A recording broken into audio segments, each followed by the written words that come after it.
မင်းတို့နှစ်ယောက်ပြောငါဒီအိမ်လေးတော့ငါပြီရပါတယ်ကွာအဆင်ပြေလို့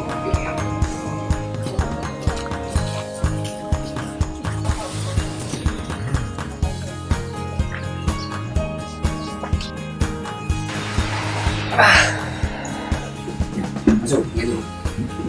ပုံလာလို့ငါစီကလာအဆင်ပြေဒီဘုတ်ထိုင်တော့အဆင်ပြေပါချက်ပြန်စားတော့ဘာမှမရှိဘူး။အော်ခုမှခိုးလာတဲ့အတွေ့အဲ့ရအိမ်ခင်းကိုအရင်မပြောမင်းကစားဖို့တောက်ဖို့အရင်ပြောစားနိုင်မှာလုံနိုင်မှာ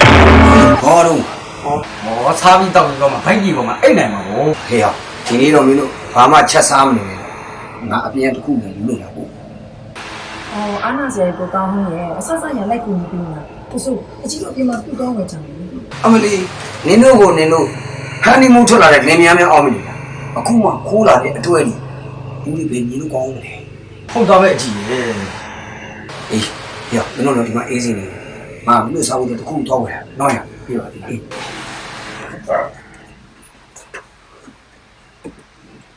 ကြည့်ဘယ်စင်းလဲဟိုချစ်တဲ့စိတ်ကြီးကိုယူပေးပါပြောစရာမလိုပါမလဲလေတမီးကွာမင်းပါနေတော့တကြမကြောက်သေးပဲနဲ့အိုးမဲတော့ကွာအခုလိုကျမသမီးကြီးလင်တော့လိုက်ပြေးတာရှင်းချဟာဘာမှမဆိုင်ဘူးလားဆိုင်တာပါငါမပေါင်ကျိုးတာနဲ့ညောင်မီးသမိုင်းစားတာဘာမှမဆိုင်ဘူးတော်တော့ဖေနဲ့မေရဲ့စကားကြီးများနေကြပါနဲ့တော့အခုဘာလုပ်ရမလဲဆိုတာပဲစဉ်းစားပါဘာမှစဉ်းစားကြမလို့သမီးမိဘကိုတော့ကပေးတော်တဲ့သမီးမိုက်ကိုတိတ်တာထားလိုက်ဒီလည်းကြက်ကြက်တိထားဟိုရွာရိုးကိုပေါက်ဆောက်သွားနေတယ်ခွေးကောင်လည်းပြောအောင်လေရှင်ဘာမှမဆိုင်တယ်လို့ရှောက်ပြောမနေနဲ့ဆိုင်နေကျမတတိကိုပေးအောင်မယ်ဒီမှာသမီးမင်းကိုချစ်ပါရဲ့ဆိုတာနဲ့မိဖို့တွေကစံအိုးထဲမှာစံတင်မလားမစိုးရင်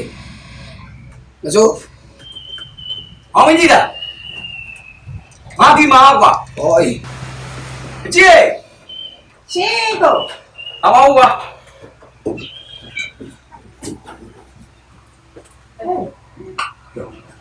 ဘာလို့မင်းတို့ချက်သားကြစံမရှိတော့မင်းတို့ခိုးပြေးလာတာတလပြီးကိုယ့်ကိုထုတ်နေစမ်းရပါဟုတ်ပါဘူးကွာငါပြောချင်တာအကြီးကငုံနေလို့ကွာဟာမင်းဘယ်လိုလုပ်ရတာလဲငါကသာဆိုတော့အားဆိုင်လိုက်တာဟာဘာပြောနေတာလဲကွာအကြီးကသူ့ရဲ့မိဘတွေကိုတတိယလို့ဆိုငုံနေလို့ကွာသူစိတ်မချမ်းသာတော့လည်းမကြည့်ရဘူးကွာသူတို့အိမ်ကိုပြန်ငါတို့မျိုးမတွားရဘူးကွာတော်ချုံပြောမယ်ကွာညာစားကြည့်နေသူ့မိဘတွေကိုပြန်လဲပြီးတော့တင့်မြက်ချင်မင်းစီမှာအကြံကောင်းလေးရှိပေးစမ်းမအောင်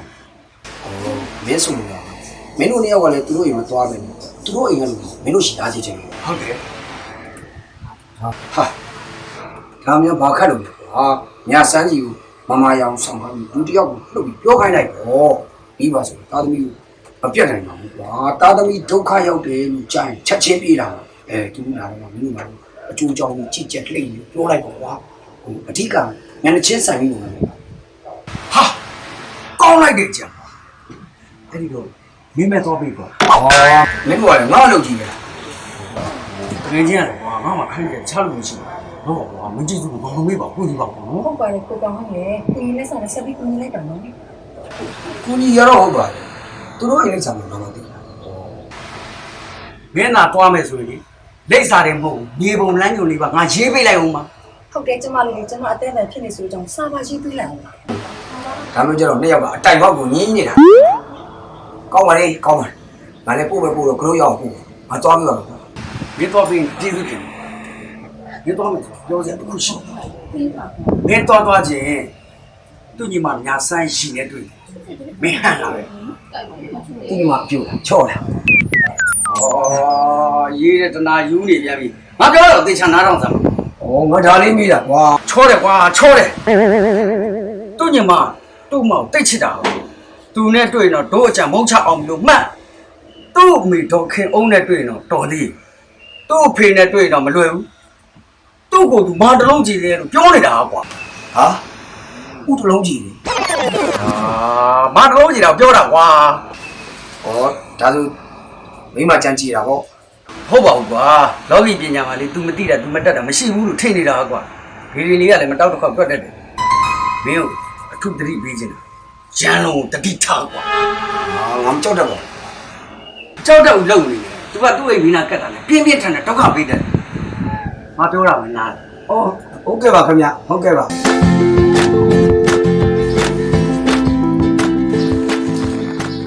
ကိုလေးရတော့ ဘာလဲဟာ အဖေကောနေတဲ့နောက်ကိုခဏလာခဲ့အောင်နဲ့ ငါဒီမှာပန်းမရေလောင်းနေတယ် အဲ့ဒါသမီးလုပ်လိုက်ဖေကခေါ်နေပါဆက်နေပြောနေ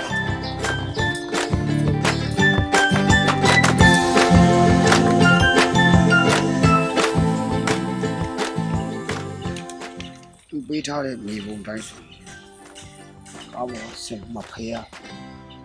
တစ်ပြင်မှာဒီအိမ်ပဲဖြစ်ရှင်ပြေရှန်လုံးအတွက်ထညက်လဲဝယ်ပြီးတော့ထညက်ကျွေးရတယ်မှာဟောင်းလို့ရှိရင်တုံးလိုက်ရတုံးရှာတုံးရှာ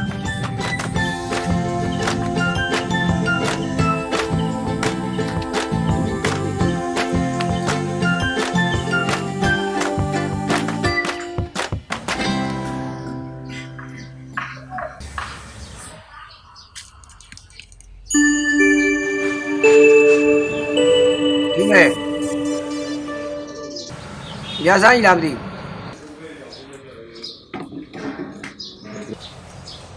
ဘာကိစ္စရှိလို့လဲရှင် ဘူးဒီအိမ်ကမြတ်စမ်းကြီးကစာပေးခိုင်းလိုက် ဟမ်အမရှင်စားမမလေးရှင်စား ဟောဒါလေးခဏခိုင်း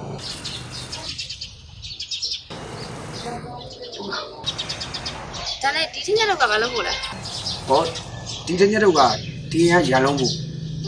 သူကစားမပြောလို့လား သူကတော့ဘယ်ပြောမလဲကျွန်တော်သူစားမှမသိလို့ဝဲလာတာ သူကတစ်ခါမှထညက်မစားပါဘူးရှင်မသူ့ကိုပြောနေ ရန်လုံးလေးရန်လုံး ဟုတ်ပါတယ်သူကထညက်မကြိုက်ဘူးရှင် ဟောခမများတို့ဝဲမကျွေးလို့နေမှာပါဒီအိမ်ကရန်လုံးကိုပြောတယ်လမ်းဘေးကခွေးတွေတောင်ထညက်ဆိုအရန်ကြိုက်တယ်ကျွန်တော်ကလေထညက်ကျွေးလို့စားပြီးတော့ဟောင်လို့ကတော့ကျွန်တော်ဒီကျုံးနဲ့ချ ဟဲ့မင်းငါညမောက်လေကြီးတက်တယ်ပြောတယ်ငါ့ကိုလည်းဆော်ကားမင်းဟဲ့မင်းပါစကားတော့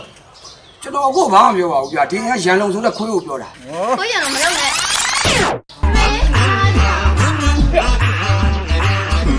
ရလို့ရက်လိုက်စမ်းဘာဖြစ်လဲတော့အိမ်ထဲဝင်ဟဲ့ဟောသွားပြီငါရောက်နေလို့မင်းသက်တာ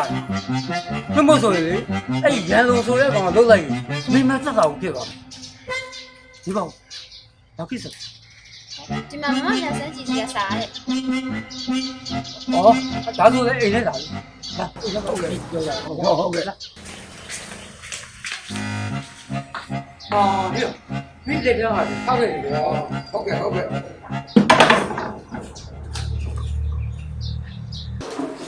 ကဲလာမဟာဟို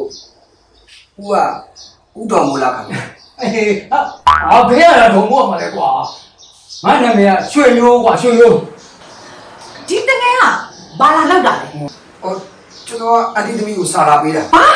ဆက်လာပေးတာငါသမီးကိုဟာလား မဟုတ်ဘူးဟိုအန်တီသမီးအချင်းမမရာစကြီးကပေးခိုင်းတဲ့စာကိုလာပေးတာ ငါသမီးရှိရစားတဲ့ဖတ်စားဘာလို့ရေးလာလဲ ဘလို့လဲတော့တရုတ်စာတွေလားမသိဘူး ဟိုတာဟိုမြေပုံငန်းညိုပေးတာလည်းမှားလို့ဟိုစာဒီမှာစာ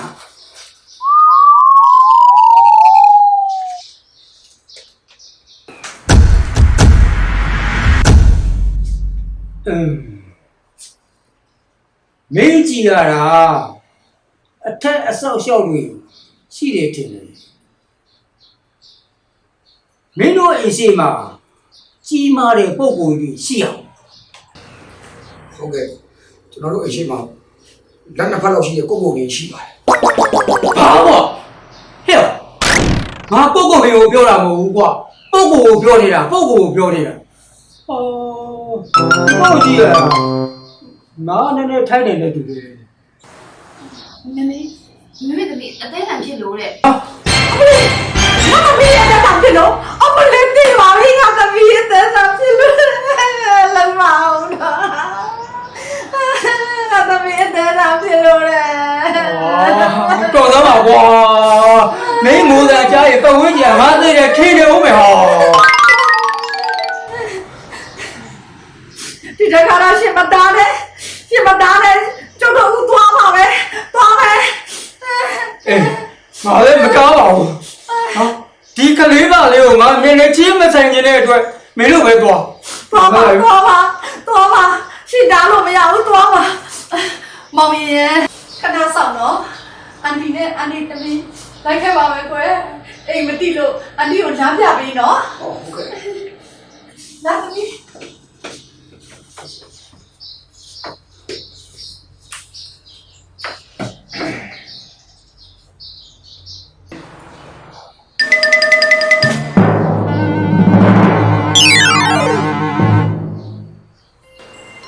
ဟဲ့မင်းတခုခုကိုမြင်နေပြီမလားအဲ့ဒါနမိတ်တယ်ငါ့ကိုပြောစမ်း လက်သီးဆုပ်ကြတာကိုမြင်ပါတယ် အဲ့ဒါလက်စုပ်လက်တိုင်ကိုပြတာကွာမင်းမှာပုတ်ကိုကြီးစောက်တယ်မင်းထက်တာမှန်ရင်မင်းနဲ့ငါတနေ့နေ့ပြန်တွေ့ရအောင် ဟုတ်ကဲ့ဓာတ်ကတော့မှန်ပါတယ်ဝမ်းသွားရင်ပြုတ်ပြုတ်ပါပဲ အာကိုဘာတွေပြောနေမှမသိဘူးကွာငါကမင်းမှာရှိတဲ့ပုတ်ကိုကြီးတက်မှန်ရင်မင်းနဲ့ငါတနေ့ပြန်တွေ့ဦးမယ်လို့ပြောတာမင်းကငါတခုမှားလိုက်မယ်နောက်တစ်ခါမင်းနဲ့ငါလည်းတွေ့ရင်မင်းမှာလောကီပညာအခြေခံရှိမှမင်းငါလည်းတွေ့ရတယ်။နှမို့ဆိုရင်မင်းကစကားပြောနောက်ပြီးတော့ ကဲတော့ပါတော့နောက်ပြီးတော့ပါလေတော့နေတယ်မောင်ရင်လာသွားကြမယ်လေ ဟုတ်ကဲ့ လာသမီး ဟုတ်ကဲ့ လာ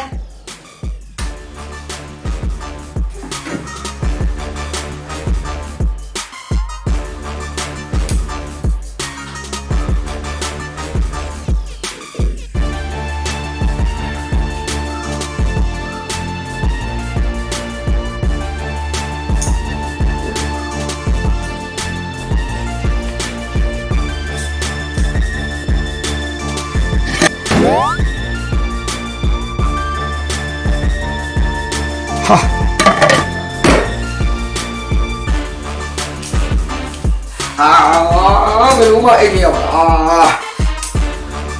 အစင်းကြီးတော်တော်နှိမ့်ဆက်တာ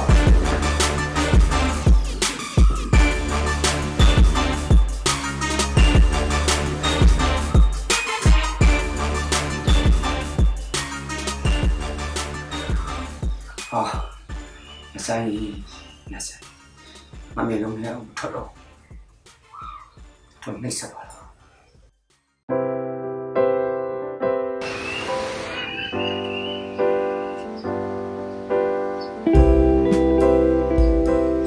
ညာဆန်းကြီး ဟောကိုကလာလေဘာကိစ္စရှိလဲ ကြမယ်နော် ဟာဘ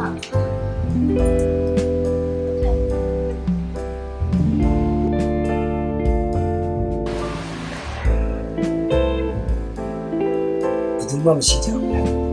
ဟုတ်မရှိဘူးမမလည်းဈေးတော့ရတယ်ကိုမဆိုးကလည်းအလုပ်သွားတယ်လေမမေကလည်းအိမ်ပြန်သွားတယ်သူတို့မရှိလို့အိမ်ကနာဆောင်နေနေရလေ ဒါဆိုတယောက်တည်းပေါ့ ဟုတ်တရားဖြစ်ရှင် မင်းတို့တညာလို့အိပ်ပြအောင်နှိမ့်ဆက်နေတဲ့ဟာလေးအခွင့်ရိုးရခတ်ကျန်းသာမပေးနဲ့တော့ဘာဆိုလို့ခါရပြီးအောင်ပဲခိုင်းနေကြာအောင်အခုအခွင့်ရတော့ရေးစားစကားပြောလိုက် ကိုကောင် အော်ညာဆန်းကြီးကိုကျွန်တော်ချစ်တယ်နော်ဟုတ်တယ်ဟိုညာဆန်းကြီးရဲ့ဟိုစိတ်မဆိုးပါနဲ့ဟိုကျွန်တော်စိတ်ထဲကမပါပဲပြောလိုက်တာ ရှင် မဟုတ်ဟိုစိတ်ထဲကလေချစ်တဲ့စိတ်ကမျိုးသိမ့်လို့မရနိုင်ဘူးဟိုပြောလိုက်တာပါ လို့မရနဲ့ဆို ဘယ်ကနိုကလာလဲ မဟုတ်ပါဘူးမရနဲ့ဆို ဘယ်ကလာဗျာဟိုကျွန်တော်အဲ့နေကကြောက်နဲ့ပြောမိပြောတာပြောချလိုက် သူကတကယ်မှလို့ မြတ်ဆိုင်ကျွန်တော်နည်းနည်းဖြည့်ပေးတာဟိုကျွန်တော်မုန်းတာကျွန်တော်မကြိုက်ဘူးဟိုဘာပြောမှမသိဟိုမြတ်ဆိုင်ကျွန်တော်ပြောတာသဘောပေါက်ပါကျွန်တော်အဖြေနဲ့ပြေးပါဗျာ အေးမမပြန်လာနေပြီ ဟုတ်လားဟိုမြတ်ဆိုင်ကျွန်တော်ဖြည့်ပေးပါမြတ်ဆိုင် အဲ့တော့မလို့နဲ့လေရှင်ကလည်းဖုန်းနံပါတ်ပေးထားခဲ့လိုက်ကျွန်မအိမ်ရောက်ဖုန်းဆက်လိုက်မယ် ဟုတ်ကဲ့ဟိုတုံညာကိုလေးနဲ့တုံညာနှစ်နဲ့တုံချောင်းပါဟိုပြောပြအောင်ပြောပြတော့ကျွန်တော်စောင့်ပါကျွန်တော်ရမယ်နော်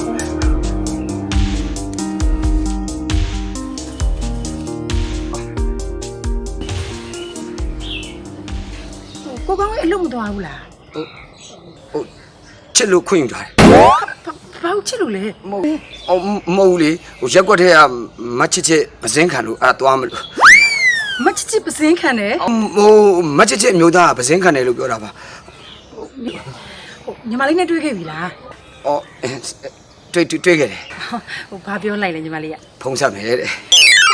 ဘာမှမလို့ အော်မဟုတ်လေဟိုညာဆန်းကြီးကဈေးသွားတယ်တဲ့ဟိုငဆိုးကအလုပ်သွားတယ်တဲ့တွေ့ချင်းဖုံးဆက်လိုက်တဲ့အဲ့ဒါပြောဟိုကျွန်တော်သွားလိုက်အောင်မနော်အလုပ်တော့ချက်မဆိုသေးလား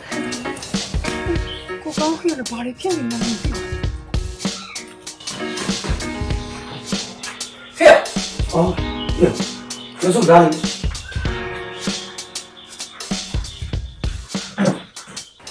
ဒီဘာလို့ဖုံးဆောင်ခိုးခံဒီကွာတခိုးတွေတောင်းညံ့အာမဟုတ်ပါဘူးကွာ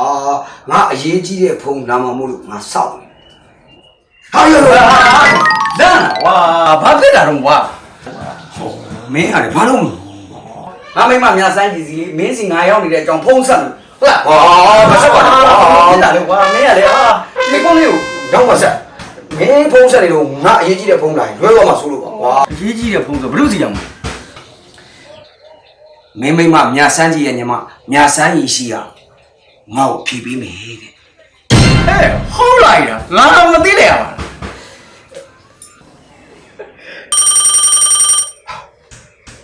ဘူးကြာစပီကာလေးတော့ဖွင့်ပြီးတော့အေးငါလည်းကြားအောင် ဟယ်လို ဟယ်လို ခင်ဗျာပို့ထားတဲ့ကုန်တွေရောက်နေပြီငွေလာချေတော့လေ ဟာအိုးဘယ်ရတော့ဖုန်းမနေပြီဗျ ဟာဒီတော့နေရ2နဲ့3 5 6ကမဟုတ်ဘူးလား မဟုတ်ဘူးဗျာချုပ်ခုနမြလေးတော့နေရနေ့365 365ပြောတော့မြဆန်းကြီးတယ်လာတော့ဘယ်သုံးလုံးတိုင်ရလာနေလဲမသိဘူး365တွေတော့တော့ချစ်လိုက်ရှိတယ်ဖုန်းကမှားနေပြီဟုတ်ရတဲ့ကြီးဒီကတော့ဟုတ်ပြီစပီကာဖွင့်ဒီကဖွင့်ဟယ်လို ဟယ်လိုကိုကောင်းကြီးလားရှင် ဟုတ်ပါတယ်မြကြီးဆိုင်ဆန်းမြကြီး ဩမဟုတ်ဘူးလေကျမမျက်စိရည်ရှင် အော်ဟိုမြဆိုင်ကြီးဟိုကျွန်တော်ရင်းနေတအားခုန်နေလို့ဟိုပါတော့ဟိုမြဆိုင်ကြီးကျွန်တော်အဖေပေးတော့ပါလား ဩခဏနေပါဦးကျမပြောတာနားထောင်ပေးဦးဟိုကျမအနေနဲ့ရှင်ကိုညင်းစရာအကြောင်းတော့မရှိပါဘူးဒါပေမဲ့မိဘတွေသဘောတူဖို့လိုသေးတယ်လေအမေကတော့မမရပြောပြထားတော့တီးခေါင်းနေတယ်ဖေဖေကတော့ခက်တယ်ရှင်ဟိုသူကသဘောတူကိုခေါင်းအိမ်မှာလာပြောပါလားယင် ဟိုမင်းဖေကိုငါကြီးတဲ့ကလာပြောအောင်မလား ဟောမဟုတ်ပါဘူးကျမဖေသဘောတူအောင်အိမ်မှာရှင်လာပြောလိုက်လို့ပြောတာဟိုခဏနေကျမပြောမှာဟိုကလေအိမ်လာလို့ရှင်တခြားလူခေါ်မလာနဲ့နော်အဖေနဲ့မတက်မှာဆိုလို့ဟိုရှင်ကတော့ကြားမို့ဖေကကျင်းတတ်တယ်လေဟိုအဲ့ဆိုဒါပဲနော် ဟောဟယ်လိုဘယ်လိုလာမလဲလို့အဖေပေးတာတဲ့ချစ်တယ်ဆိုတဲ့စကားတခေါမှတော့ပါမသွားဘူးမင်းကငါတခုမှားလိုက်နောက်တစ်ခါမင်းနဲ့ငါနဲ့တွေ့ရင်မင်းမှာလောကီပညာအခြေခံရှိမှမင်းငါနဲ့တွေ့ရနှမို့ဆိုရင်မင်းကငါစကားမပြောဘူးဟဲ့ဘာတွေတွေးငါဘေးရင်စားတော့ဝယ်ပေးလိုက်တော့မင်းကဘေးရင်တွက်စားတော့ဩတခါတလေဝင်ဝင်ရောက်ဟုတ်ပါဘူးကွာငါရောက်ခမလောင်းမင်းရောက်ခမသူနဲ့တွေ့ရင်လောကီပညာလေ့လာခဲ့ဆိုငါဘေးရင်ပညာလည်းလေ့လာမှဖြစ်မှာလေကွာညာဆိုင်ယူရောက်ရင်ညာဘေးရင်ဆရာပဲလောက်ရဒါတော့ချစ်တာပေါ့ ဝယ်ပေးပါမယ်ကွာဝယ်ပေးပါမယ်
呀，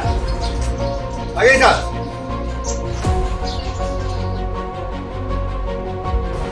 ဟဲ့မင်းကမေးတယ်ဘာကိစ္စလဲဟဲ့မင်းကမေးတယ်ဘာလာလောက်တာလဲ ဟဲ့ရန်လို့မင်းဖက်လားတကားဝင်မေးခဲ့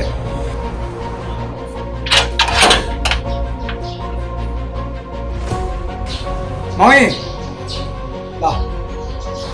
ဟုတ်ကဲ့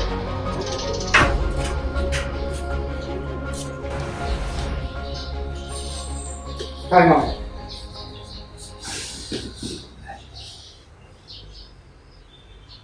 မင်းဘယ်ဆိုးလို့လဲမင်းကအဟံကာရာတွေပါလေတော့ညွတ်နေပြီလေ ဟုတ်ကဲ့ မင်းတော့ငါမပြောဘူးလားမင်းနဲ့ငါနဲ့တင်းတင်းတွေ့ရအောင်မယ်လို့အခုတွေ့နေရတယ်မင်းမလောကီပညာနည်းနည်းပါးပါတော့တီးမီခေါင်းမီရှိပြီတင်တယ်ဟုတ် ဟုတ်ကဲ့ကျွန်တော်ဦးလေးတို့ပြတ်ပြီ ဒီကောင်အဖြစ်နဲ့ဒီဝီနီဗန်မီနဲ့တူတယ် ဟုတ်ပါကျွန်တော်အချစ်တက်တွေဝင်နေတာ ပို့ဆိုးတော့လည်းကွာဒီမှာမင်းကငါသမီးကိုလုံချင်တယ်ပေါ့ဒါဆိုရင်မင်းကငါလောကီပညာနဲ့ပတ်သက်လို့ငါမင်းတော့မင်းဖြေနိုင်ရင်ငါသမီးကမင်းကိုပြောကြည့် ဟုတ်ကဲ့ မင်းနဲ့ငါနဲ့ကဘာတော့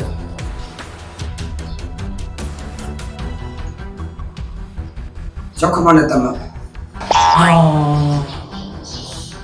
လို့ပြောနေတာလဲလောကီပညာနဲ့ပတ်သက်လို့မင်းနေတာကွာ လောကီပညာနဲ့ဆိုရင်ဦးလေးကရွှေရိုးဆိုတဲ့အတွက်ဒုံစကူသားကျွန်တော်ကကောင်းရေးဆိုတော့တလင်းလာနဲ့ကိုတကူဆိုတော့အောင်ပေါကုလာဆွေသားတော်ရင်မိဖတ်ချင်းကုလာတော့ကြတယ်ဦးလေးနဲ့ကျွန်တော်နဲ့မိဖတ်ပါ တဲ့ဟုတ်ပါလားဒါဆိုရင်ငါသမီးနဲ့မင်းနဲ့ဘာတော့ ယူပြီးတော့လင်မယားတော့ လုပ်ပြန်လို့ကွာမင်းကငါလောကီပညာနဲ့ပတ်သက်လို့မင်းနေတာ ဟုတ်ကဲ့ဦးလေးသမီးကညာဆန်းရှိကျွန်တော်ကကောင်းရေးညာဆန်းရှိဆိုတော့ကြာတာပဲနဲ့တလင်းလာဆိုဦးမျိုးခေမာတုတဝေရီရန်စီခေမာကြအဲ့ဆိုရန်ပါဒါပေမဲ့ဟိုလေစီဝါလို့ရန်ချိုရှာအန်နောကပ်ပြီးစရင်ဝင်းသည်ဟဲ့ကပ်ပြီးသွားကြတယ်ဓာမိတ်ပါဦးလေဓာမိတ်ပါ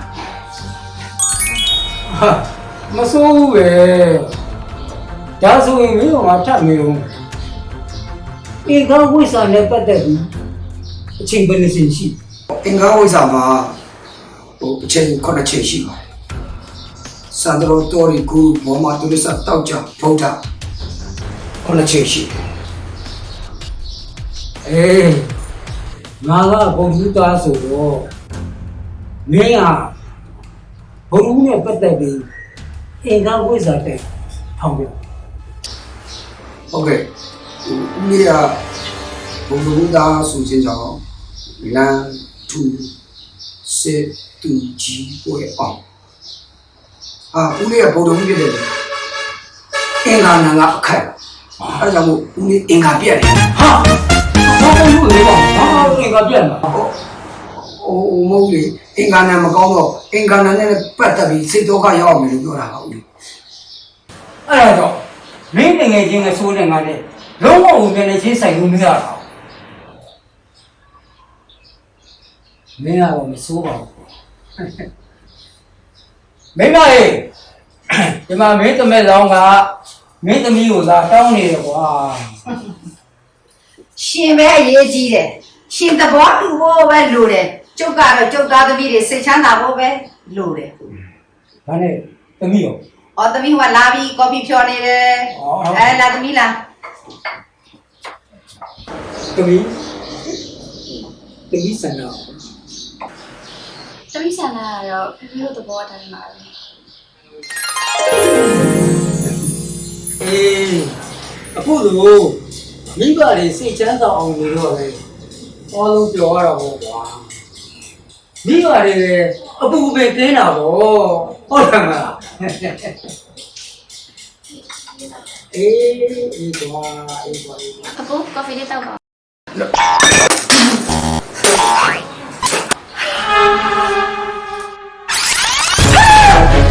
你还有点让我不背那个， ဦးလေးတောင်းပါလေဗျာ